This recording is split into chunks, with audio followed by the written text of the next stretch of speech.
All right, it is time for part 3 of our Summer Game Fest previews. We had a whole bunch of stuff over the weekend and some stuff Tuesday night, and now a bunch of stuff that was embargoed for basically the same time. So we're just doing a third block of all this stuff. Cool. Right now, we got Huber and Damiani and Dawn all in the wings, and we will pull in Island Sophia in a bit. Cool. I'm going to start off with the last game I played at the show. Cool. Mr. Records. Looks delightful. Yeah, Hubert, there's definitely stuff here that you're going to be into. Yeah, I'm ready for Yeah, this one. so it's like, there's a little bit of like, thank goodness you're here vibes. Totally. There's a little bit of your retro rewind vibes. Cool. Or Tiny Bookshop if you're along those lines. But this is a musical platformer / record store management game. It is pretty cute. Even like I think one of the first things that you see in the demo, Huber, is you just see this old man in his glasses, in his underwear and socks. Anytime you're in his apartment, he's just hanging out in his underwear.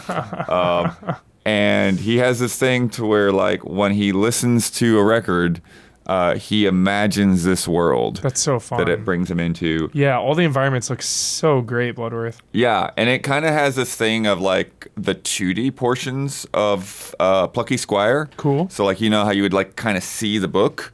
So, like, you start off, you see the sleeve of the record. Fun. And then it kind of zooms in as you start to play. And then the gameplay of the platforming levels is kind of like, do you remember like the Rayman musical levels? Absolutely. Yeah. So like you've got like little spots where you've got to jump on the beat or smack guys on the beat, or then they have this other mechanics that's like called a slide. And so like you either like hold up or down and then you release. Nice. And then once you have listened to a record, it's available in your shop. Cool. And so the next day, you go downstairs, you open up the doors, and you open your shop, and then kind of like Tiny Bookshop, like customers will come in and be like, I'm looking for this kind of thing with this sort of cover or something for my girlfriend or whatever. Yeah. And then you go and you find the right record to recommend to them. And then that just gives you more money. That gives you more money, then you can buy more records. Sweet. Yeah. Fun loop. Yeah. It's a nice little loop. And it's funny because like a couple of days after opening your shop, because like you start off like listening to things that sound like sort of like the Beatles or like some 70s rock or jazz or something like that. And then like your buddy that calls you on the phone, he's like, man, you're not getting many sales because like you're just into the old stuff, man. Like you got to get some more modern. And then like then they start to switch up the genres a little bit. Fun. But there's some really like the backgrounds are all kind of surreal too, right? Like there's one where it's just like called Sausage King or whatever. And so thank goodness you're here. And there's just like, you know, there's just like food stands and there's like big like you slide through ketchup and mustard. Yeah. And there's like bottles of ketchup and mustard just like squirting into the air around you and all of this stuff. Yeah. And then there was this other mechanic that was introduced like kind of, it was funny because like the demo told you it was done. Yeah. But then there were like 2 more songs. So it was like, okay, I'm gonna try these 2. Yeah. But these were like way more like complex levels. So it got a little tricky. Yeah. Sweet. Yeah, because one of the things is like I think if you get like 3 stars, then you'll unlock like hard difficulty for that song. Great. But with these is like just the normal difficulty was pretty challenging. Fun. And one of the things they had these bombs. Yeah. And so when you came up on a bomb, you would hold the trigger to hold the bomb, and it would do a countdown. And so you'd have to time while you're jumping and doing other things too. Yeah, you'd have to time the release to like let go of the bomb when it hits like 1 or whatever. Because you're holding it, then you're gonna take a hit. Okay. Anytime you take a hit, there's a record scratch. Yeah. Oh no, it's gonna feel so bad. And then the last one I did, I thought was really fun. It's called Creepy Dancing Ghosts, and it has like a bunch of different crazy elements. Like it has these ghosts that you would see them, and then they would disappear. So you had to like remember their position, or like just remember where the beat's so gonna be. And then you would go onto these like record platforms that would start like moving. They would zoom out on the sleeve, and the sleeve would start moving in like different directions, or you'd be like going upside down or whatever. And so like you just kind of like have to keep your mind on the beat while it's trying to distract you. Oh my gosh, Blood! I cannot wait. Oh, good. I didn't know some of that stuff you told me, and that just makes me even more excited because I just, you watch trailer and it's like, okay, you go through and just whack the notes basically and go through, but there's like other mechanics. There's, the management element sounds really fun. When you hang out in your apartment, is that just like before work? Is there anything to do in there? It's like before and after work. It does seem like there's more stuff that will be happening. Yeah. It was interesting because there were a lot of things that were around the room where like there was an A button prompt that was sort of like grayed out. Mm-hmm. But then like when you could start ordering records from the catalog, then that came to full color, and then I could start looking through the catalog. You know, so there were other things like petting the dog and like checking out the fridge and stuff like that I couldn't do just yet. So I'm curious what other things are going to be there. Same. Cannot wait for this game. This is a day one for me. This is a day one, Blood. Damiani, any thoughts? Yeah, look cool. I didn't realize there's a rhythm platforming game, so that seems pretty fun. Yeah. Anything that like there was a wrinkle like that, definitely. Yeah, but the visuals very cool, very unique visuals in that game. Yeah, it looks beautiful. Yeah. It's definitely one of these games where like you don't fully get it until like you've got your hands on the controller and you're hearing the music. Yeah. Yeah, but it's some cool stuff. Awesome. Next up is Order of the Sinking Star, the next crazy freaking game from Jonathan Blow. Okay. Zelda. Sorry. So it is a as you would expect from Jonathan Blow, it is a puzzle game, but it is an insane that looks like a Zelda puzzle game. game. Zelda 1 map. Yeah, because it's top-down kind of grid-based puzzles, but as you can kind of see, like in the center, it's like basically 4 puzzle games that mash together. Whoa. And so you have my brain already hurts, Blood. Yeah, yeah, for sure. So you start off with what seems like very simple, old school, like block pushing puzzles. But in the block pushing section, so like you're in an overworld, and then you kind of like go through these like gates into puzzle levels, and then as you complete levels, then that will open up gates, or it will start to bring in mechanics that you learned in those levels into the overworld, and then those things start to like get merge very together complex. in like different ways. Yeah, but with the block puzzles section, which is what I did first, because you can start off like you either go like north, south, east, or west, right? And but they do tell you that west is kind of like the hard zone. But the block area, there are different characters, kind of like D&D classes, right? And so like the normal person is like, as you would expect from like a Zelda game, it's like, okay, there's one block, you can push it one square at a time, and if there's something behind it, then like, it just kind of gets stuck or whatever, right? But then the next guy was like a barbarian, and he could just like shove like 2 or 3 blocks. Of course. And then the next person, I don't remember what they were called, but like they, instead of pushing blocks, they pulled blocks. But it wasn't like you hold a button and pull it. It was like that, like if the block was next to you and you move away from it, then it would follow you. So you had to like really like wrap your brain around. It was like, if I do this, then it's going to end up in the wrong place. Or if I do this, it's going to follow me, and then I'm like not going to be able to go back the other way because I can't push it. I can only pull it. Seeing a lot of laser-like mirror reflections. Mirror's another thing I'm going to get to. And then the other block one, it was like a sorcerer or whatever, and he would swap places with the block. So then you got to think through all that. Yeah. And then the mirrors, I did a little bit of the mirrors as well.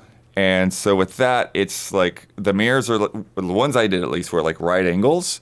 And so like if you moved to like 2 spaces below the mirror, your reflection would be 2 spaces to the right of the mirror. And then you could swap with your reflection. Crazy. So then if you need to like go 4 spaces, then you need to get 4 spaces away from the mirror. And so then you've got to like figure out like, okay, I've got to like push things into the water to move the mirror across an island or whatever like that. So there's a lot of crazy stuff there. Yeah. But no joke, Jonathan Blow said something ridiculous like, we cut out all the filler, and the game is like 500 hours worth of puzzles. That's a threat. Oh, it sounds like honestly a threat. I don't know how much of it you have to actually do to like get an ending, but like I'm like, what? Like, wild. Could be one of those games you boot up in the morning, play a couple puzzles. Yeah, because the single level is not that bad. Yeah. So like to say that is like, what is going on here? Play one in the morning or play one before you go to sleep. A couple here and there. Seems like it's well paced for that. Just from the footage I'm seeing. Yeah, and this thing with the skipping stones was one that like. Oh, and that's another thing too, because he was there as well as like one of the level designers, and like playing a game like this in a 20-minute time span with both of those guys watching over your shoulder. That's intimidating, yeah. Jeez. Wild.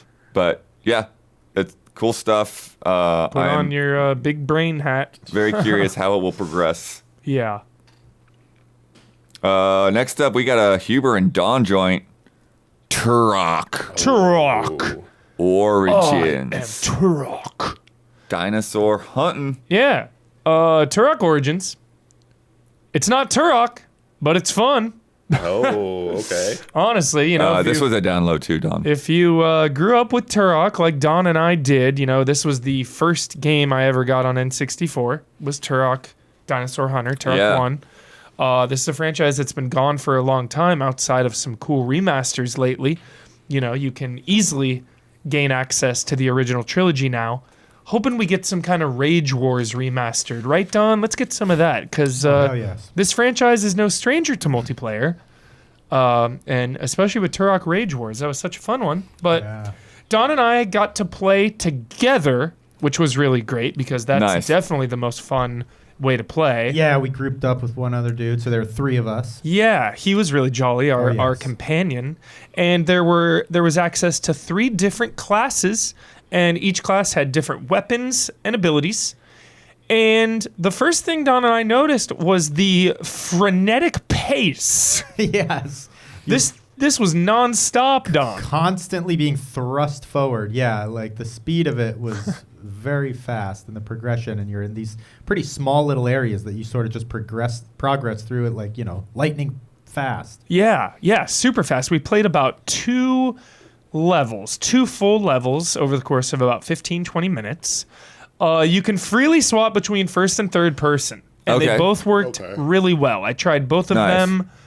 I tried both of them a lot, and they both worked really well. I usually put Turok for me is first person, so I was predominantly doing that, but third person also felt really, really nice. These dinos remind me of something out of Horizon, man. Yeah, for sure. A little bit of that. There is a hub area that we didn't get to see, and in between stuff, you get to, unlock things. There's progression, all of that. Your abilities are on cooldown. Some of my abilities was like putting up a shield barrier. There was one where it would fire off all these kind of green homing explosive missiles. And then another, like one of the levels was just a classic jungle, like you would expect in Turok. But then another one had quite a bit of platforming. You needed to look around, kind of zip with a grappling hook here and there. If you fell to your death, you would just lose a little health, not that big a deal. And there's a mini map in the top corner, so you're not really gonna get lost, but you still had to be aware. Turok platforming was traumatizing. It was, and navigation. So the third person mode is probably helpful there. Yeah. I was thinking third person. Yeah, I was actually playing mine in third, and it was running nice. Yeah. Each loadout had about 3 weapons. You had like your primary, secondary, and like your big weapon. There's plants all around. If you're watching the footage, there's like yellow and blue plants. The yellow ones would give you ammo. The blue ones would give you shield. Do you have like different like armor sets too? Like everyone seems to be like wearing like very specific things. Didn't really get into the armor stats or anything like that. Not sure if it's fully cosmetic, but there were 3 different skins. Like this dude with his shoulders that are like popping little pods off. Yeah, there were 3 different characters, but the characters we were could be all the different classes. Okay. So it wasn't tied to that. Yeah.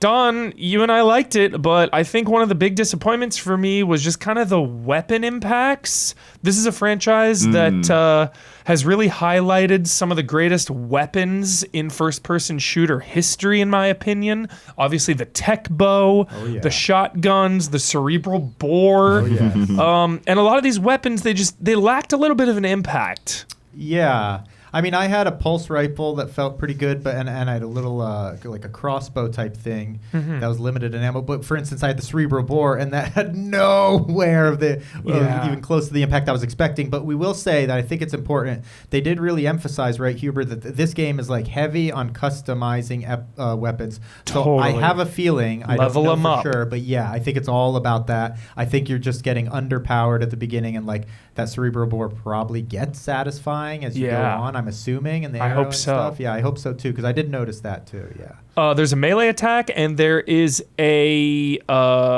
kill grab. Like if you weaken an enemy enough, you can grab them for a kill, and they'll give out more resources. So yeah.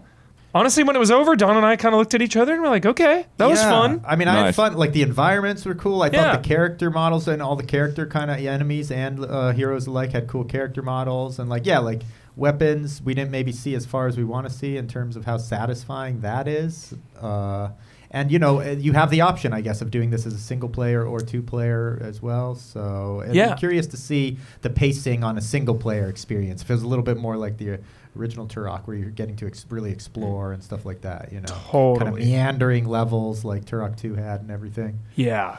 And I'm happy, Don, because Turok has a pulse, Yes. It's not necessarily how I would want it to come back, but they did a standard reboot, obviously, if you remember the 360 one in like the 2010s. That one was okay.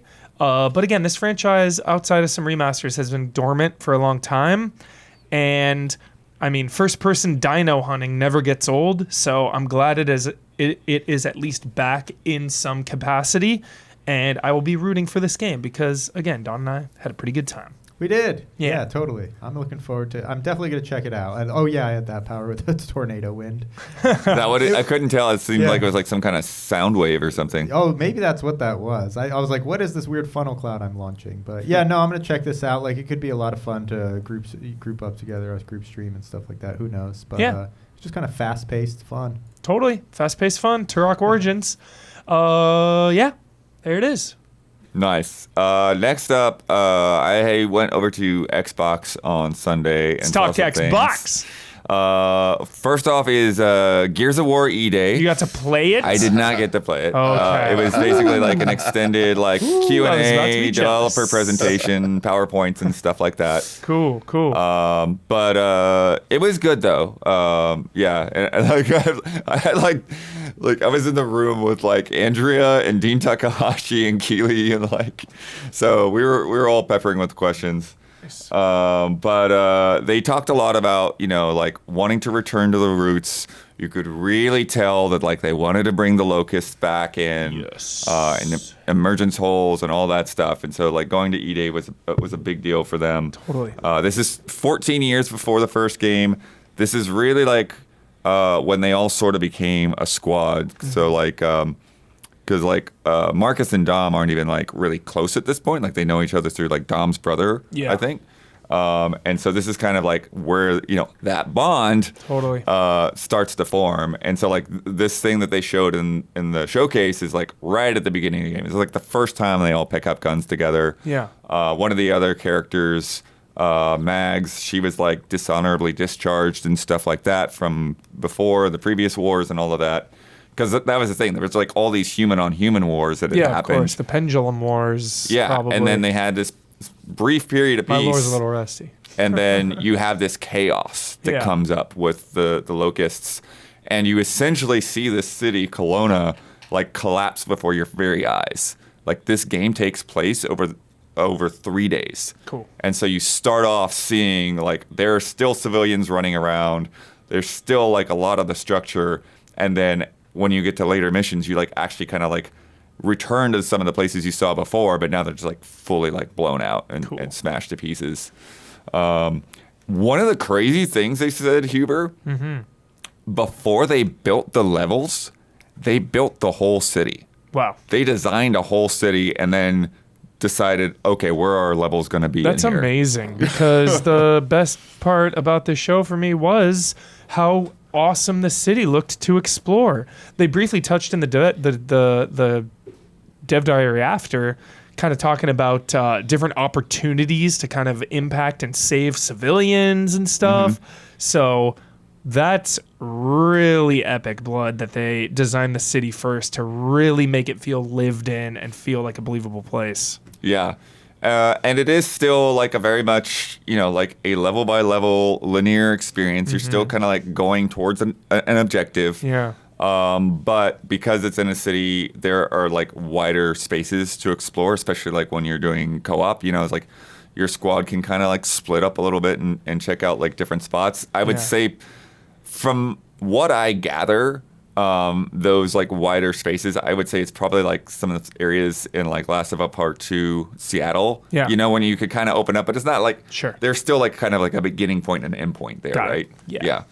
I had also like picked out that like with the cars and the signage in the grocery store and stuff, it's like okay, this is an alien world, but it looks like the 70s and 80s, and they had said that was kind of intentional because you're going like in a prequel. They wanted to like do something to like sort of evoke a feeling of nostalgia. Cool. So they kind of like took that as an inspiration. And then let's see. Oh yeah, 2/3 of the population dies in E-Day in this 3-day period. So like that's how much destruction. So much damage. You're gonna be seeing here. Just trying to see what else there was. I talked about that. Loved the destructible environments and the way that impacts, like shooting the glass and the cars and everything. Yeah, they were talking about that too. Oh yeah, that's one of the things they're saying. Like the big old 70s cars, like they make great cover. These big. The dynamic boats. cover too, like how he lays down in that one part behind the rocks, was really cool. Yeah, they talked and just about the mobility. They looks talked so about the much high better. climb there. Yeah. Ty, the big like sergeant looking guy. He's voiced by the arm wrestling champion of New Zealand. Whoa! What a cool title. What a cool thing. Arm wrestling champ. 4-player online co-op. Of course. A staple. 2-player split screen on Xbox. Perfect. No split screen on PC. Got it. Dean did get cheeky and it's like, how far did you get on the PS5 version? And they wouldn't Yeah. Oh my goodness. There it is. All modes are based around 4-player squads. Awesome. Including the multiplayer modes. And so that's why you saw the new Horde mode, Horde Siege. It's 3 squads, so 12 players total. Horde mode in Gears of War, just one of my favorite things in video games. It is going to feel good to be back. Yeah. And then they are going to be going into that a lot more in depth in a bit. They're also going to be they're going to be doing something with Unreal Fest, show off the tech. Because they showed a little bit of that in the beautiful, direct, bud. but yeah, they're going to get more into it at Unreal Fest and everything. Yeah.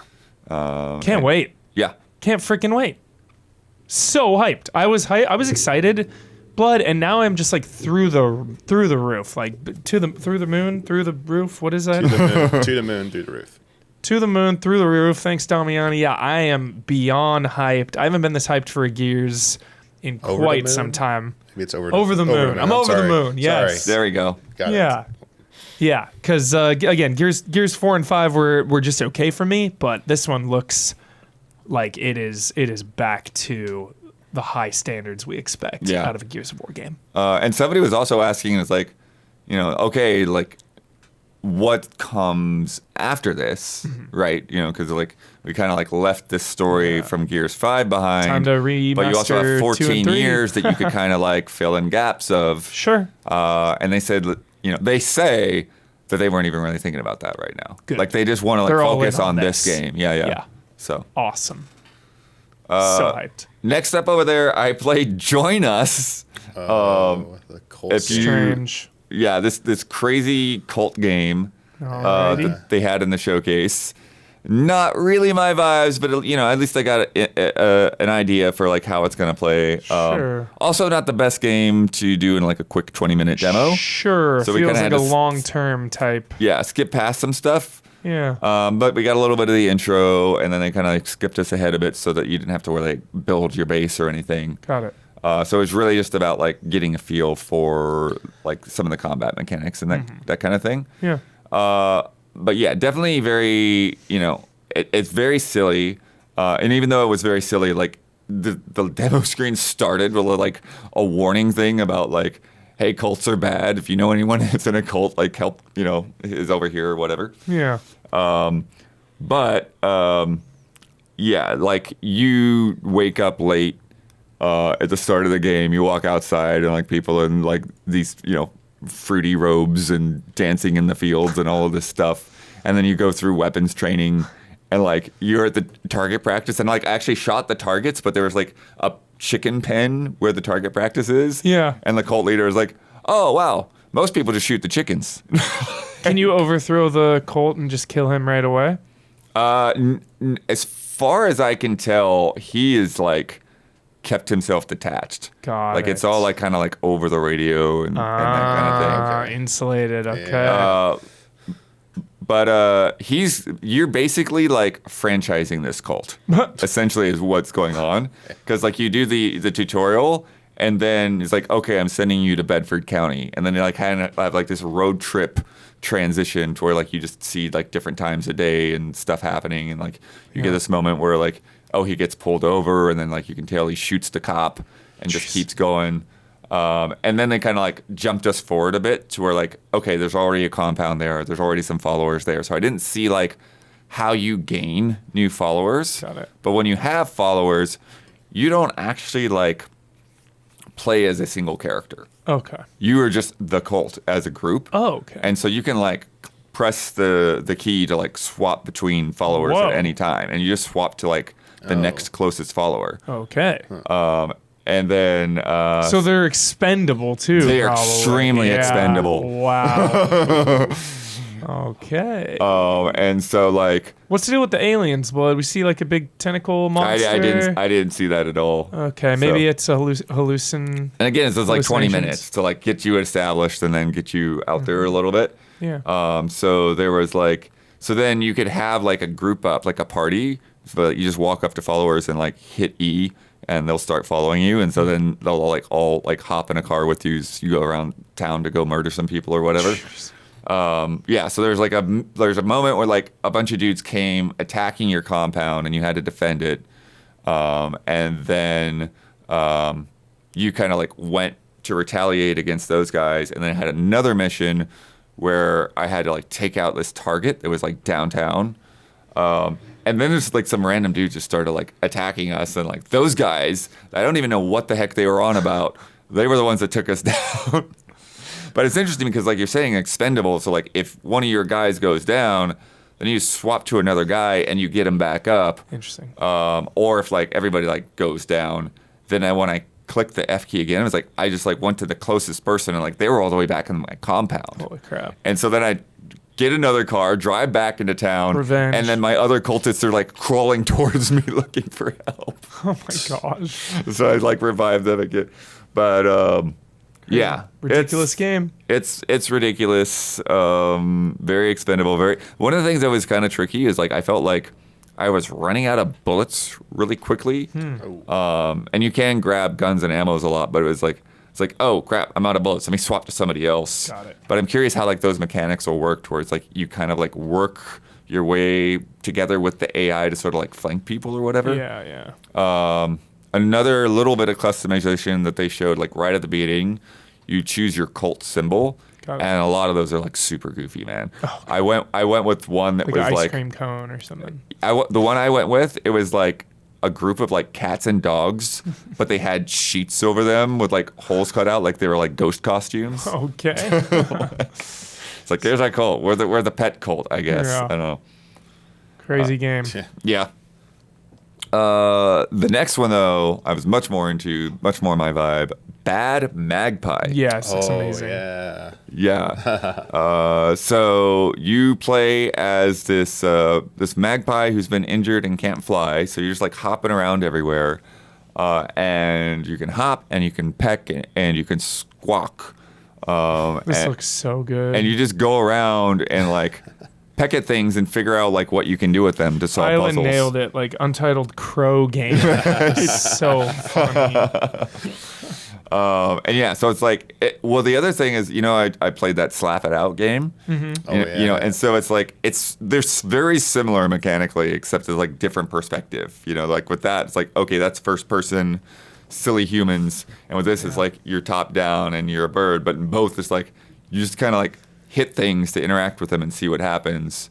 And they have these cute little cartoon flowers that you just like, you kind of murder, just like, pluck them out of the ground. But one of the first things that you can peck is just a rock. And when you peck it, it creates sparks. So it's like flint. And then you're just like spreading fires and chaos. Jeez. So you're a troublesome bird here. Yeah, you are a bad magpie, right? And when you peck at trees, then the tree branches fall down. But sometimes other things will fall out too, like gems and stuff. Yeah. And so then it was like you'd have to get a branch and then light it on fire, and then you could like burn like a gate that you couldn't get through or that kind of thing. And then you had to get a trinket for someone, but this creature like stole your trinket. There's like, because the friend that you're trying to like make like you or whatever is like this little like meteorite that's like in a crater that has a little face on it. It looks like Starbit guys from Mario Galaxy or something. Yeah. Oh yeah. So that's the guy that takes your trinket. This little dragon guy. And so the dragon guy wants you to get him like 20 gems. Got it. So and you have all a of main these objective. all of these different puzzles will give you a gem. And so like, cool. I think I saw like 25 or 26 in the demo level. So like you don't have to get everything to complete and move on to the next part. Yeah. You just go around and see what puzzles there are. Awesome. And yeah, so like there's this little music room that was in there. There was this megaphone that I got. And then when you squawked, it would break glass. So you could shatter like some trophy cases. Yeah. There was one part where you had to like you couldn't fit the megaphone into the room. So you had to like go through like a little mouse hole, go in, do some things to like get the key for the door, and then you could bring the megaphone in, break the glass, open the door to the next room, et cetera, et cetera. Cool. So yeah, cute little exploratory puzzle game. You in for this, Damiani? Looks very good, yeah. yeah, this is a winner for sure. And then Magpie. Next up, Damiani and I, we had a full co-op day. We played like 4 co-op games. Sick, I'm jealous. First day of the show. We already talked about Sonic Pico Park. We got another one that we can't talk about for a while. But we played Trine 6, Hubert. Trine 6. I like Trine. Damiani, I've been talking a lot. You wanna get started? Yeah. Full disclosure, we saw some people playing before we played because these games have puzzle elements where you have to like solve like traversal mechanics and using the character's ability in order to progress. Because we got complimented when we finished the demo. We're like, hey, I think you guys are like got the furthest anyone's gotten, or something, or got the fastest or something. We're like, yeah, we saw people ahead of time doing some stuff. But you remember, like Huber, you've seen previous to Trines, but like you might have remember what we saw in one of the presentations, like one of the standout parts of this game. So you play as different characters who in a co-op game where you're trying to side-scrolling, where you're interacting with the environment, and we did a puzzle segment, and then they had like a combat area after that. We didn't really get through all of that, I believe, right, Blood? We got cut off. No, we just got a little time bit ran out. that, Time because it was a timed demo. But the majority of it we played was like puzzle based. So it was a lot of we had this segment with like water blocks where we had to like use like swimming things and like launch ourselves at the correct angles. We had to like use shields to bounce like light orbs into things to create platforms or open gates. We had like to use like our bow and arrow to shoot like a target to unlock something as well. So there's like different characters with they had like a weapon wheel that you could like quickly select like which thing. Also a thing you could like a rope you could like latch onto and like swing across. Yeah. We didn't really need to use that one too much, but they were pointing out that it was there. And there's like one spot where you could use it just to swing, but I'm kind of curious how that will come into play a little bit later. But it because of the co-op nature, once you start getting moving in some of these sections, you kind of like got to keep going and keep your partner like on screen with you while solving these. So it's pretty hectic, but not too overwhelming. And I feel like most things you see, you'll get it in like one or two like attempts, hopefully. And it just felt. And there's a time slow mechanic too that you can like push a button to slow down. That was time, the other that was thing. A big part. Yeah. Very, very, very useful. And I felt like everything just kind of clicked really nicely. It felt very intuitive. And the level design it had was pretty, felt gratifying, but not like overwhelming. Seems like a good variety to puzzles this time around too. Yeah, so I was having a blast with it. I thought it was really fun. And we only played with 2 people, but I know... I'm not sure how many people they said you could play up to with Blood, if you caught that or not. Yeah, I mean... Looks like 4. Yeah, I thought they're like 3 or 4 players. We only played with 2. Yeah, they said 2 players prioritized, and then it kind of like adapts from there. Okay. Yeah. Cool. The past games were designed around solo player first. So, yeah. I think that Still going. felt like Still it definitely strong. showed about mentioned the 2-player part, because everything felt like clearly, two people are needed for this at the least. Because I was kind of curious if there'd be a part we'd come across where it's like, man, a third person would really help this, or solo would be a little bit easier. But one of the coolest ones I felt was it used a combination of things. There was like a switch one person could stand at, and they could move the water blocks like back and forth between like 2 fixed positions. And there were like these like spiny things that would impede your progress that you'd have to jump into the water, then jump up and entrust your partner to like move the water into like the empty space so they'd catch you, and then do that like a few more times. And then like you'd switch positions, and then the other player would have to do that as well. So there are a lot of like, I don't want to call them like 2-way puzzles, but like puzzles where you solve it one way to go for the first player to go through, then the other player can have to like, do the run back through it. And it's like, it's kind of not quite inverted, but like slightly different. Yeah. One of the cool things I really liked is specifically like one of the water block puzzles, a player would stand at like kind of a terminal, and they'd be able to like move the positions of the blocks, like swap them between 2 like kind of like preset positions, and you needed to have your partner move the water block so that you could get in one, then jump over, and it'd look like empty space where you'd fall and die, but they'd move the block just in time so you'd fall into it safely. And then on the flip side, you would have to like get to a terminal and then let them come back around sometimes too, which was kind of nice, that little like tag team dynamic. And then there was like another one with we were like using water blocks to like push something, like going around in like in a circle. Like, we were moving around in a circle, and we had to like kind of like stay together, which was kind of fun. And then there was a part where we had to like hit switches on like, there were the 2 switches we had to keep hitting in tandem, and they had to be hit within a certain time, almost like simultaneous. And that was like really fun, because it forced you to have like communication, which was really good. I like co-op games where you do need to like speak up if it's like going to be couch co-op. Like that's really I like that. Yeah. Same. Yeah, I like the whole like, because you had these shields, and so like you could stand on each other's shields. Yeah. And so like that was really interesting to like play around with some of those things where like, because you also needed to use the shields to like bounce the lightning balls around and get them to like these sockets. That's the character I usually use, the big knight with the shield. Nice. I think they say everyone has like both melee and ranged attacks in this one too. Sweet. And then the other one that we did was the Rayman Legends Retold. Yeah. I think I mentioned it to Dawn, and Dawn's like, "What? It was playable there?"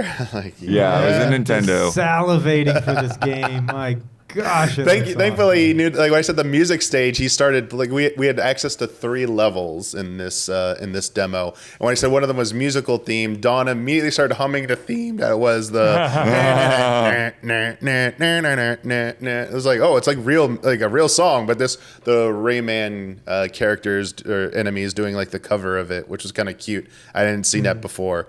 But yeah, we had a musical rhythm level. We had a traditional side-scrolling level, and we had like a 3D dragon level where we were like flying towards the screen, like Star Fox Panzer Dragoon style, which was kind of like cool to see too. I thought it was like really fun. I will say, you know, we always point out like these are like early demos, and this was the Switch 2 version.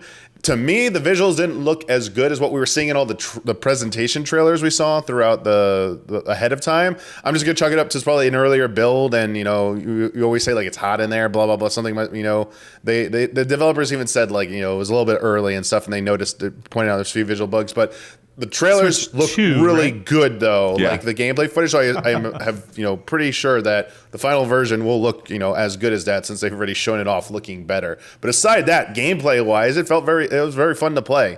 I like the.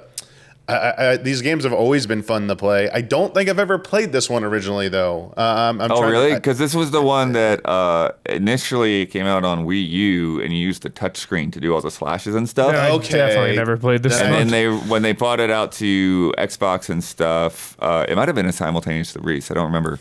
But, like, yeah, you used, like, the X button instead for the little flying Murphy guy. Okay, yeah. That was a good dynamic, having the little flying Murphy guy could like interact with the environment. I don't know how, did you feel like I don't know, but do you feel like everything felt pretty like, you know, smooth control wise to me? And I was easy to pick up and play. Had no problem with anything, and it felt pretty good to play.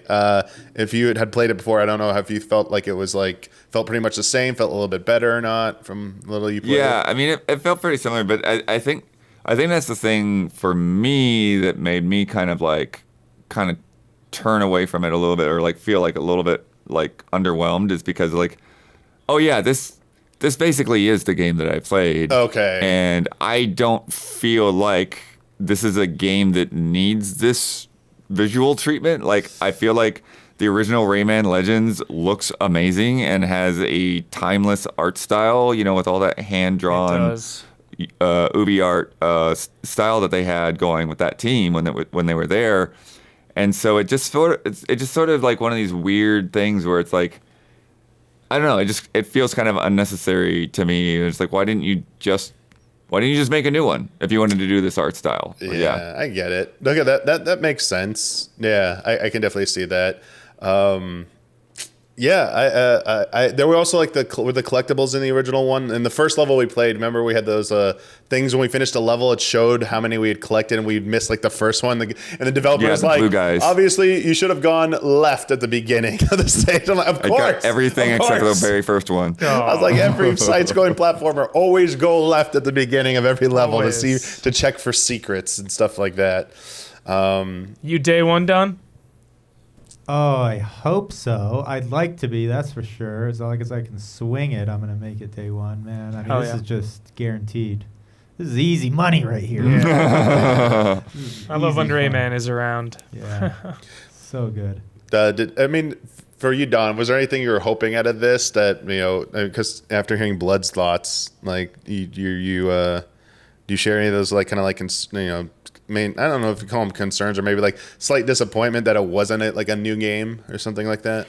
Yeah, I mean, honestly, never in a million years would I thought this would have been their next step with Rayman, was remaking, especially Legends of all things. It's funny, I always kind of like talked about how I prefer Origins to Legends, because I kind of like just like the kind of overall level layout and the overall difficulty curve compared to Legends and stuff like that.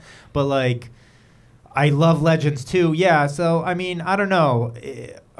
It's hard to not be excited when you look at this, just at the unbelievable quality and step up of the art. It's like one of those things I was telling you the other day, Damian. It was like from the old Rayman games to Origins and then to Legends, you just kept saying like, how could they make this world more detailed and more beautiful? And they just like keep doing it. And even here, it's just like unreal when you look at the backgrounds and everything of like, just the art is so stunning on these. But yeah, I mean, overall, it would have been nice, but these, especially since, like, like you said, Blood, I think it's been re-released already a couple times and this and that, definitive editions and stuff. So, you know, but like I said, it's just like guaranteed fun. It's easy money, so. Yeah, I think it's the thing that I get a little. Surprised. This is when it like pulls my cynical side a little bit. It's like, oh, this is This is easy money. Yeah. But it's like I would. But it's genuine fun. Too. I would rather just play like the highest res version of that original one because it doesn't. It's not an art style that ages, right? It doesn't look like an N64 game or something, right? It just it looks like a hand-drawn cartoon. I mean, I guess that's the thing is when I heard about this first before I saw the trailer, and I was like, oh no, why would they redo Legends? But then when I saw the art, it's like when you look at this, I feel like it justifies it because they obviously like took this to the next level completely. Yeah, the lighting and the animation, the modeling, it's all really nice. Like they've redone everything here, so they put a lot of effort into it. But yeah, it's just so recent, and that's the other thing. I happened to replay this very recently, so like for me, it's especially familiar. So yeah, like that's the only reason why it wouldn't be a day one is just because like it feels so familiar, the game underneath it. But it looks like they put the work in to make it worth it at the same time. So cool. That's my thoughts. Sweet. Hello. We have swapped Damiani for Ayla and Sophia. Hello, Ayla and Sophia. Hey. Continuing on our Wednesday roll. And next up, Alien Isolation. Dream come true. 2. It's good. A dream come true. Played in pitch darkness. It was the most locked in, immersed I was all weekend. No one took any notes because they were just being hunted. The vibes are correct. Super sick right away. You're talking to your 2 crewmates. You're in a rover. You're going to investigate or mine something, and then very there's like a naturalistic vibe. Oh, by the way, I've had a migraine all day, so these aren't just to look super cool. It's because these are my migraine goggles. But the vibes are so. The vibes nice. Immediately you start in like a rover thing with 2 other people, and they're just talking about like worker shit. Like they're talking about being workers on this planet. You just woke and how up they hate after the rain and the dark. Yeah, you woke up 8 after months 8 of months cryo. of cryo. You play as Blake. What's her first name? It's a woman. Yeah. I can't remember her first name, but her last name is Blake. Yeah. So you don't play as Amanda Ripley. Yeah. Which makes sense. Totally. Will Amanda Ripley appear? Who knows? Who's to say? But yeah, it starts out, you're in a rover with these 2 guys, there's a big storm, and then boom, big white flash, huge crash sounds, what's going on? The rover loses power, and Blake is like, all right, I'm going to go take a look around. You guys get the thing to a ridge or a high point or something, because there's a big-ass storm coming in. And the storms on this planet are not like they are on Earth. We're on a new LV. I don't know the number offhand, but it's a new planet.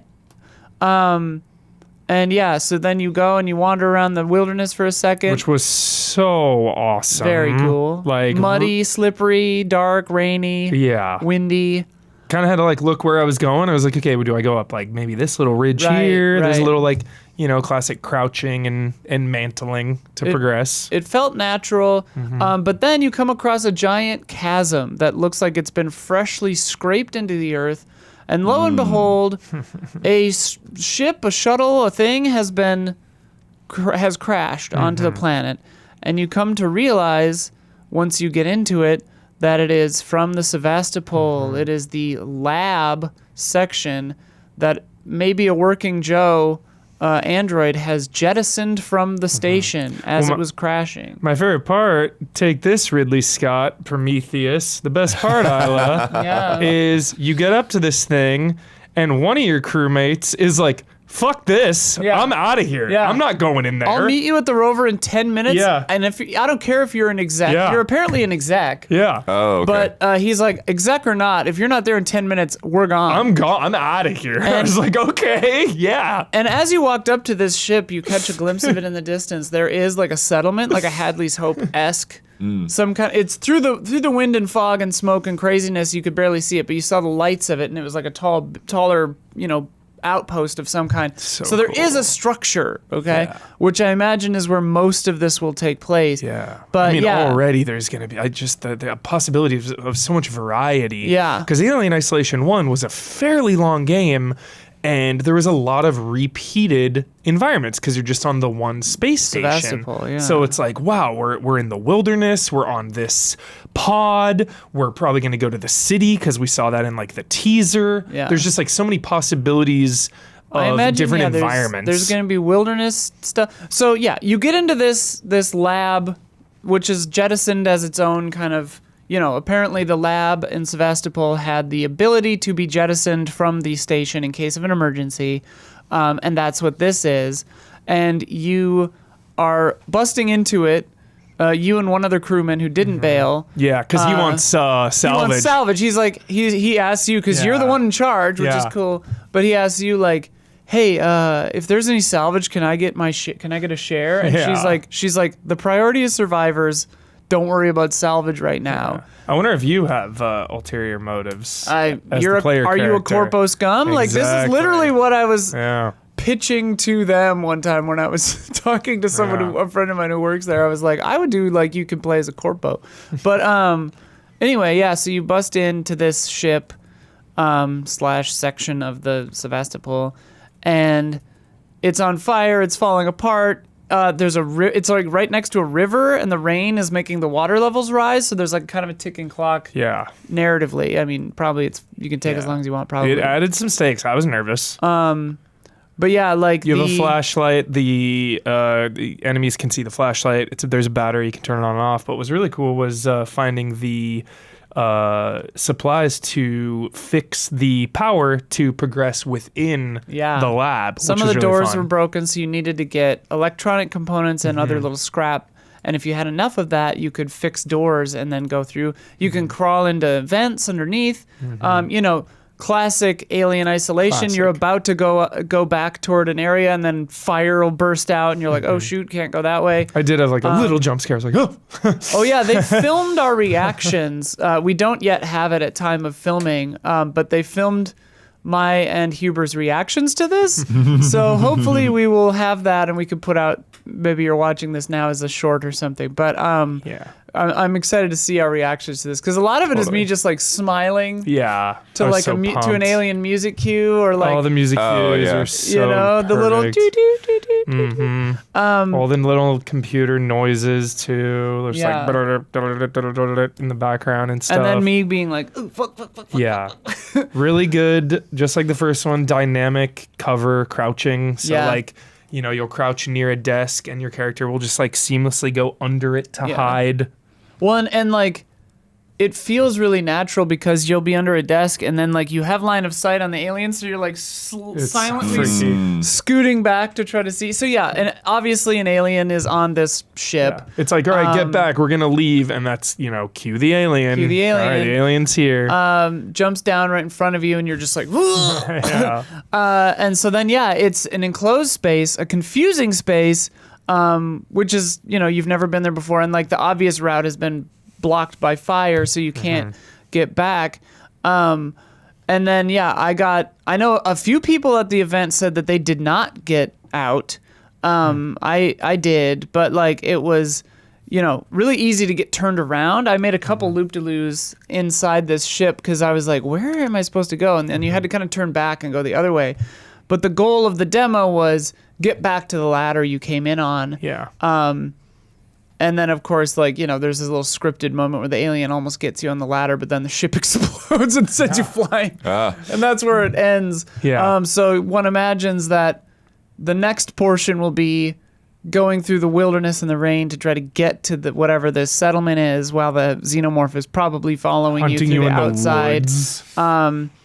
Yeah, and like then the question becomes like, will there be more than one? Because they kind of mentioned in VO or something that maybe there was more than one. So this is maybe the most tense gameplay I've done in a minute. Yeah, it was pretty much my game of the show. I loved it so much. Stressed out, dude. It was very tense. Another key thing was the manual saves have returned. Yeah. I asked him about this. They said 99.9% of the game will be manual saves. He's like, we might have one auto save here or there, but for the majority of the game, it will be the classic manual saves. Asked him about difficulties. He didn't answer. So, I hope it's like a Resident Evil situation where there's multiple, where it's like, okay, I'm going to play with, unlimited autosaves, or like the traditional first game where it's like manual saves only. So for my money, I hope that like, I hope that would be the difference between the difficulties, where it's like it just adds. Resident Evil was great with that. It just adds checkpoints because it's like I want the behavior of this alien to be very dialed in, and like if you can change how dumb or smart it is, then I would be like, is that? It would make me doubt the intelligence of the beast, you know. And but like it seemed very. It got me once. Well, it got me twice. It got me once, and then as soon as I came back up, which was a checkpoint. Nice. Cool. Right after, because like there was a decent amount of time between when I did the manual save and when the alien was even on the ship. Got it. So it gave me it gave me an auto save right after when the alien appeared. For the first time, which makes sense. But then so the second time I beelined to the door to just try to fix it. Yeah. Just to see if I could do that. Yeah. And I didn't really wait, you know? And it got me again. Nice. But then, it's a perfect organism. It's a perfect organism. But then I got out after that, and it was really fun and scary. It seemed pretty smart. The final area, it's like behind the window, and I was hiding under the desk, and it was... I don't know if it was just for the demo, it's early or whatever, but it just kept going back and forth, back and forth, back and forth. So I was waiting for it to like leave, but it just wasn't. It seemed like it had some logic of like, if you're in this area, I'll stock this zone. So as soon as I got impatient because it's a timed demo and it had gone back and forth like 4 times, I was like, okay, I'm just gonna go see what happens. As soon as I started to go, I heard it crawl into the vent and leave. Yeah. I was like, oh, okay, it just wanted me to like wait for it to be over there and then go. But so I think that could have been a demo type thing or whatever. I detected some of that too, where I was like, okay, it definitely is having like behavioral zones. Yeah. Based, I think, on where I am. Yeah. Also, like the only like nitpick that I would have, and I was talking with somebody else about this too, was like, and this could be very fixable, but like the spatial audio, there were a lot of times where its footsteps were just kind of loud and big and kind of felt like it was from everywhere, and it didn't super feel directional. Got it. Where like sometimes I was like, I can't really tell where it is, which maybe is intentional, but like there were definitely a few times where I was like, maybe it's over there, and then, you know, because from the footsteps I couldn't really tell, but got it. That's a minor thing. Also, there were flares that I never used because I'm survival horror brained, so I didn't use them. I was like, I'm gonna save these, and then I just never used them. Yeah, I mean, I used one outside and it did nothing. Got it. And then I forgot they existed. Yeah, so. yeah. I don't know what they would have done in it. Could you throw them, I wonder? Maybe, yeah. Maybe bait it. Yeah. But it's exhilarating and stressful as hell. Cannot wait. Dream come true. It's an insane video So game. excited. So excited. And I'm curious if, since we're on a new setting, if like the Working Joes, because they were surprised, they said the name of the model, but I can't remember, but they were just like, oh, it's one of those models. And then they were like, does that mean this whole ship is that company's? You know? Which implies to me that they don't have that kind of Working Joe at this settlement. So maybe that's not going to be a bigger through line in this. Hopefully there's more like Bishop style ones. Yeah, I wonder. Like Some if imposter. they have Wayland ones, that'd be interesting. It'd be cool. That's just a goddamn robot. It'd be cool if halfway through the thing, one of the things is a robot, and like, you know, the company overrides its directive. Classic. That'd be good. Cool. What's next? Next up is one of the games. Most of the games are very, very positive, but there are a couple of games people seem a bit iffy on. Ooh, iffy. And one of them seems to be Saw Genesis, which they revealed. And they actually had the little guy riding around on a tricycle, a remote guy. Was fun. That was fun. Driving around the show floor. Yeah, so Sophia and I saw the demo of this. It was like a little presentation and a little video. Yeah, it's a cooperative, asymmetrical online horror game. Yeah. Where it's 3v1. 3v1. You play as the accused versus a judge in 1920s England. So it's like the judge is like the predecessor of Jigsaw. Okay. It's set in the 1920s. Yes. And so it's like it's grungy and like essentially the thing is if you play the judge, you set traps, you know, have all these procedurally generated rooms or maps.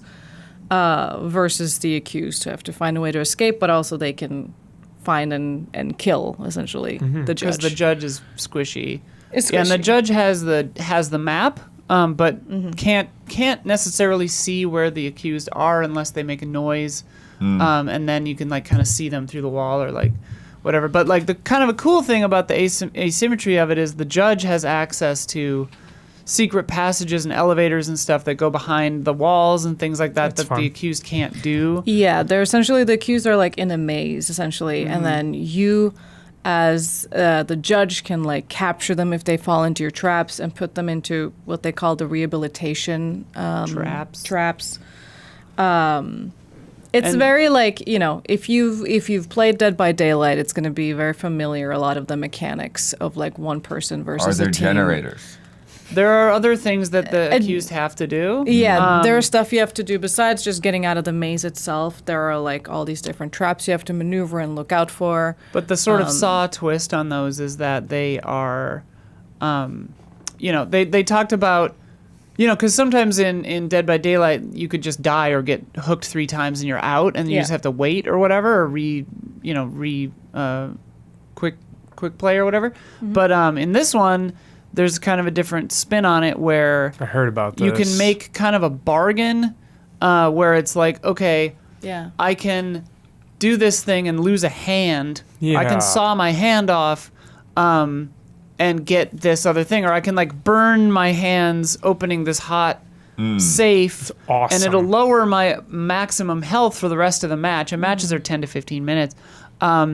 You know, so I'll have this, you know, this detriment where it's like, Maimed. okay, I have no hands. I can't help the team open heavy doors, for example, which Yeah. is like a 2-person thing. Which I think is nice, and it's very much. But you're not out. Yeah. Yeah, it's very much like in the. But you in might the get a Saw positive. universe. You might get like a weapon or a positive thing from Yeah, doing you that. squeeze through a bunch of like wires, and Barbed you can wire, feel yeah. your health go down, but you're getting something in that room that's worth it for the team or for you or you know whatever. So I'll sacrifice all my limbs and body for the betterment of the team. So Well, and then there are things where it's like you can get put into one of the bigger traps by the judge, and then you can kind of gamble. I'm going to wait and hope the team comes and rescues me. But if they're being selfish and just getting out on their own, you know, you made the wrong choice and you'll die. Or you can try to solve the trap and probably lose something, you know, like get hurt pretty bad, but get yourself out and then try to escape. Because you can win, the accused can win by escaping or killing the judge, you know, or passing the test or whatever within the time. But if you're in there when the timer's up, you just die pretty gruesomely. I would say like that's kind of the general basics of the. Oh, it's a premium game. It's not free to play for now. I anticipate that will change. That's my feeling, but who knows? You know, and it'll have live service stuff where it's like cosmetics or whatever. But they say they don't want it to be pay to win, obviously. I would say that I question if the world needs this. I think it's like just watching the footage, I was like, this isn't for me. This is really gruesome. But, you know, that's maybe a personal thing. I think there's probably some AI in this. But, you know, judge for yourself. That's kind of the vibe that we had, but we can't confirm or deny that. no. When we asked about it, they said the answer was, what was it? Like, we'll see what the fans Something have to in the say. lines of we'll see what the fan response is to what things look like. So we'll see if we get caught or not, and then we'll change it. Basically, is my Obviously, read all on we that. saw was, you know, we're not sure what it's going to look like when the, you know, alpha comes out. Work in and progress, yeah. Work in progress. But yeah, I'm a little curious. It was strange for me because I'm a big Saw fan and like I love those movies. I thought it was a very interesting approach to do a prequel when Jigsaw is kind of the life and heart of it. Yeah. And like, and so it's like I kind of wanted to do that. Like it's interesting to do a prequel. And like, but like in the cinematic universe, we haven't really talked about going back to the 20s. Yeah, So it's that like- was a little strange for me. They talked about World War I and like the post impact World War it had on like the on aesthetic of it all. judges and So. Yeah, so I'm a little like I was just a little confused. I think because I was just like I thought this would be like one person is Jigsaw and the rest gotta just escape like more of like a modern day Yeah. thing. And also like you said, like the thing I like about Saw movies is they are a little campy. it's a little doll on a tricycle, you know? Like, this game takes itself very seriously, it feels like. And so tonally, I'm like a little... But this feels serious. And it definitely had some early 2000s, like, editing style stuff to try to, like, fit in with the style of the movies, I think. Yeah. I hope that the art is, not generative, and I hope that maybe it leans more to camp than what we maybe saw in the preview, because I think, like kind of what you said, like these types of like ultra-violent games, you can't take yourself too seriously, because then it feels like a little weird to play. Feels too grim. It feels way too real grim. When you play Saw, I was like, why would I want to inhabit this? Yeah, the point of Saw is like, here's a really terrible person. They have to go through this insane, overcomplicated thing to get out of a thing, but they don't get out because they're bad. And it's like, it's so silly, goofy, and weird, kind of when you think about it from like a horror movie perspective. Yeah. But it's still like, a fun time. So I'm on the wary side of things. We shall see what happens. Also, full disclosure, I'm not a big Dead by Daylight person. I'm not a huge fan of that kind of play, those types of games. So that's also why I'm like, I was surprised. Jury's out. Jury's out. There's going to be an early access on Steam later on. And then we should say it's developed by Anshar Studios, which is like a subdivision of Bloober. Bloober's kind of publishing it. So it's not like the Bloober team. Yeah, because I think they only have like 2 main teams. And Yeah. They have the co-devs they work with for some of these other projects. Yeah. So, it could have just maybe been a kind of an odd showing, and it'll be better when it comes out. But yeah. Jury's out. Judge out. Jury out. That makes sense. Judge is out. Yeah, the judge is out on this one. What's next? The jury's out on this, Judge. Yeah. Yeah.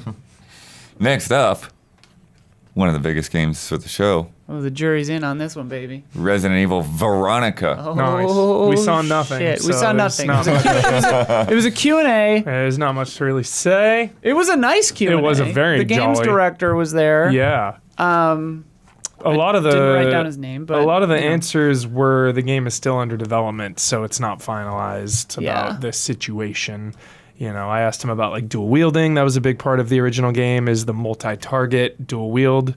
Obviously, there's been a lot of action entries in this franchise since then. I think of like Resident Evil 4 Remake. So it's like, how is that combat style going to work in Veronica?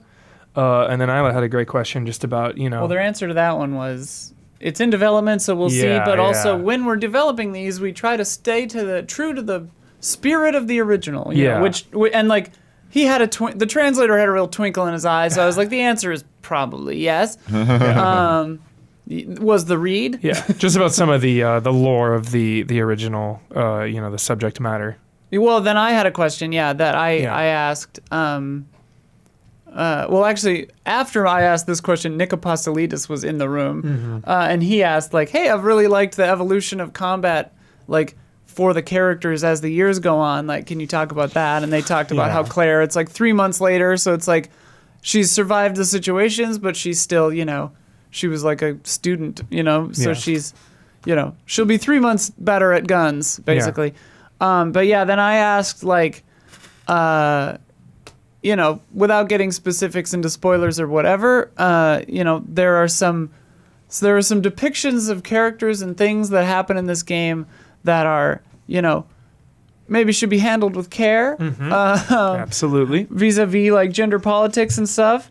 And I asked them about that, and we got a very lengthy response. It was the longest response to any of the questions, and I almost felt bad because I was like, I didn't mean to monopolize this entire Q&A. It's like definitely one of the biggest things, if you've played through this game, that people are wondering about, is like, how are we going to handle some of these story beats in this game in 2027? And they talked about how, and it's still in development, so they could change it and do whatever, but they said that when they're thinking these through, they think about the emotional landscape internally and externally for all of the characters, and motivations of why they're doing what they're doing and why they're behaving the way they're behaving, and acting accordingly, writing accordingly based on that story and how it's evolving, So like, most of their answer made me feel like they were thinking through and being nice about it. They said it's about emotions and love gone too far, and what happens when love and obsession goes too far. And it's obviously still in the works. They did say that the one thing that made me a little nervous is that they talked about how it's a horror game, and they want to, it'll cover things that are scary physically and scary emotionally, which, there could be a cynical read on that like, ooh, cross-dressing is scary, but it's like not, necessarily. So it's like, hopefully they are not like going to treat it just like that, like an 80s movie where the big reveal is like, oh, this person is trans, woo, Mm-hmm. And I know there's different things than that going on with this story. I don't actually think the character is trans, but it gets complicated, and I hope they handle it well. But it seemed like they're thinking about it, and it seemed like they're aware of the fact that it's 2026 as they're making it. So hopefully good. But other than that, the game seems sick as shit. They really hyped up Wesker, so Wesker's back and play. Oh, they confirmed. My dream is that you get to play as Wesker in this game. It's all I fucking want. Let me play as Wesker, please. They really hyped up the 3 pillars of this game. They were like Claire, Chris, and Wesker. Yeah. Like, it wasn't just about Claire, it wasn't just about Chris. It's like they really hyped up all 3 of them. Yeah. So I wouldn't be surprised if main game. They also said it's third person. They confirmed it's third person only, which was surprising. Yeah. They also confirmed, or I wouldn't be surprised if its main game is Claire, just Claire, or Claire and Chris, and then we get like a separate Ways DLC that's Wesker. That could be kind of cool. Sure. Yeah. Hell yeah. But yeah, third person, confirmed. Yep. So that's interesting. Now we wait. I'm excited. I never played it. Nice. Yeah. Yeah, I haven't played Veronica either. I think I was talking with Nick about it afterwards, and he was saying that where he's excited because a lot of people are going to treat it just like a lot of people who got in on these reboots are just going to play it like another mainline Resident Evil. Yeah. Mm-hmm. And he's excited that more people are going to get to experience this story. Yeah. So I'm excited about that too. Nice. Woo! And Capcom's all over the place. Seriously. And they brought a closer look at Onimusha, which we played last year. Mm-hmm. That demo is now basically a public demo. Yeah. So they got to put you in a little bit further in.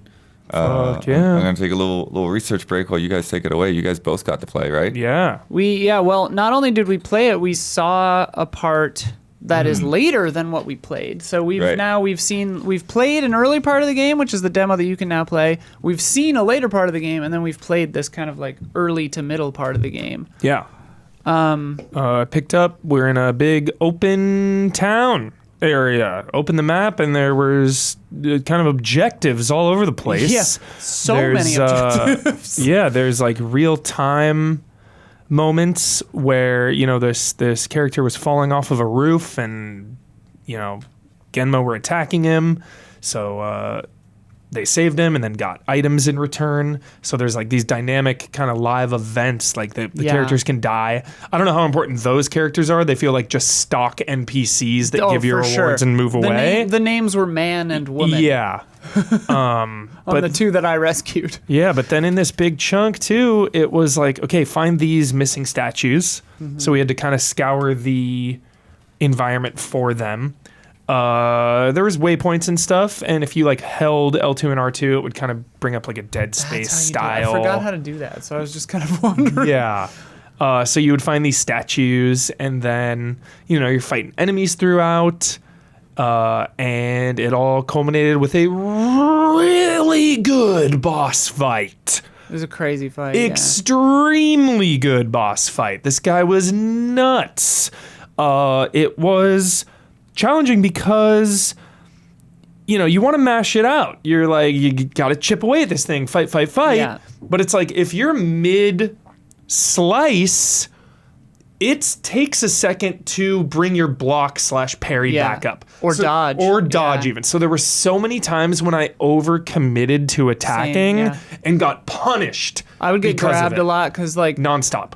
Like, well, and also like there was a weird thing they had activated for this demo, which I get why they did it, and I kind of appreciated it because it's hard to jump into a game like this with fairly complicated controls in a demo setting where you have like 45 to 60 minutes to learn an entire game's like timing and control scheme.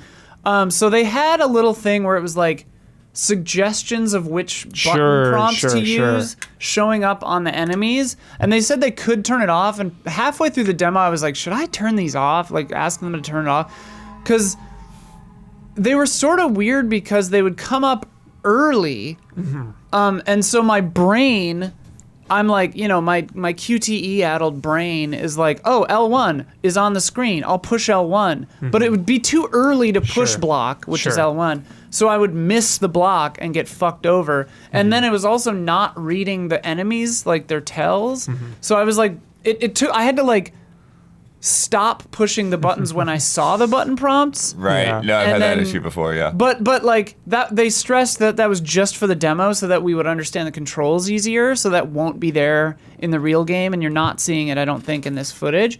But like the one thing I will say about this game, and I was talking about it with a few other people like James Willems after the demo because he was in the same play session as me, it's way more deliberate than I expected it to be. Like, OG Onimusha is kind of like, at least in my memory, pretty frantic and fast. A little bit. You've played them more recently than I have. Yeah. Like, I haven't played them since I was 15. It's definitely slower than that. Okay. But, like, yeah, this game is like we were saying, you'll get punished if you're attacking too many times in a row, and you won't be able to dodge because you're still in a sword swing animation. Yeah. Which was fucking me up a little bit on the boss because, you know, the boss, it would say circle, which is dodge, and I'd be like, okay, I'll dodge, but I was like still swinging, and then he would grab me and punch me 100 times in the stomach. I would say, especially on the heels of playing Control Resonant, which we talked about yesterday in our coverage, it's hard. This is a hard game to just jump into for me, at least. It was slower than I wanted it to be. Perhaps. Nice. Yeah, I love the pace of it. I love the hard-hitting sword combos. Yeah. I love how like dynamic some of the moves he was doing. Like those prompts would pop up, and I would push like triangle for some reason because it told me to, and it was like the square is one hand, triangle's two hand. Yeah. So some of those like counter moves were so crazy, where it's like, whoa, how do you even do that? Like, I want to dive deeper into all of the mechanics because it seems like it is a little more layered than any of us were anticipating. Yeah. And then of course we got to use some of the big magical weapons, you know, the daggers, and the big spear as well. The spear is really good for AoE. Would go into an area, spin it all around. Everyone would like get weakened because you break their posture, and then you would do like kind of a, you know, multi takedown on enemies, which was so satisfying. Like all the takedowns are just really satisfying. And then the daggers were good for the boss because it would like, you know, stagger him, give you some health. When I beat it, it was the time I remembered to use that. Yeah, for the first two tries, I was like, just kind of trying to sword fight him. Yeah. And then I was like, oh wait, I can cut these tethers. That'll weaken him probably. And then I was like, oh yeah, I have a special move. Yeah, this boss was so awesome. You had to really block and dodge and parry, but then he would do these range attacks where these tethers would come out and you had to shoot the tethers with your bow and arrow. Oh, wow. And things would then fall on him. Yeah, if you shot the tethers. Yeah. If not, he would throw like a tree at you. Yeah. It really hurt. Or like a giant roof. It was like, whoa. So I really loved that boss fight. It was cool. I thought it was a nice payoff to kind of the slow burn exploration and combat against like lesser Genma enemies. There was a lot more kind of exploration, and like the story was really cool. Like the villagers had kind of been like, they'd be like, yeah, my knee hurt, but now my knee doesn't hurt anymore because this Genma in this shrine helped me and solved my problem. Then you look down and he doesn't have a leg. Yeah, just chopped it off. And like this one woman is like, I'm tired of playing this instrument for this rich family. I hate playing this instrument and practicing all the time. Please help me so I don't have to practice this thing. And the guy's like, well, if you didn't have fingers, you wouldn't have to play that thing. And then you watch him cut off her fingers. Wow. And then she's like, yay, thank you. I don't have to play anymore. And so it's like, obviously it's like bewitching everyone into thinking that these things are good. So like fighting him had that cool story payoff. And there were other neat stories. The story is a lot more like funny than I thought it would be. There's like kind of that whimsical edge there's definitely a little lightheartedness there, Yeah. Kind of back to something you said about the combat with like the finishers and like things like that. And I think this is probably just because it's a demo and I wasn't used to it or whatever. I would find myself sometimes I would do a heavy attack or a dodge and then I'd be in some kind of crazy animation for a sec, which I generally don't prefer because I want to do things intentionally and know why they're happening and when they're happening. And again, it's probably just because I'm not used to this combat system yet, but like there would definitely be some times where I would just suddenly be doing a crazy ass attack and I'm like, I just pushed square. Why is this happening? You know, I prefer button does thing. Generally, this is somewhere in between. I would say button does a thing like a Souls game or like Control Resonant, and a character action game where, you know, you press triangle and then you watch Ifrit fight a guy for 20 minutes. Sorry. I got my migraine glasses on. I'm real catty today. But no, this is cool. I would say I'm less excited about it than I was before. This was also my game of the show. Yeah. So I'm on the other end. Yeah. Loved it. Not because it was bad or anything, just because like the combat system, I was like, oh, this is kind of different than I was expecting. But Well, I think it's really good. I think people are going to love this game. Yeah, it's solid. It's interesting because when I played the earlier demo, you know, they specifically were like, okay, get to the end of the demo, and then once you've seen how it all works, then play it again because now you understand the mechanics better, right? It is a mechanics-heavy game. And then similarly with this one, like they were, you know, not that anyone would actually have had the time. They're like, hey, play the public demo before you come and play this. Yeah. So that you would already be acclimated to some of those mechanics. For sure. A couple of things I wanted to shout out. There was a phrase that I really liked. Calcified malice. Hell yeah. You had to open up a gateway of calcified malice to get into a new area. That was cool. Good. And then they introduced a cool new enemy in the video that we saw, which looked like and sounded like a naked lady, kind of swimming around in this siren stream, vibe. like a siren vibe. And what's his name? Musashi. Yeah. They kind of stressed that Musashi is. And I thought this was kind of an interesting really development. Dim. He's an incredible swordsman, but not very bright.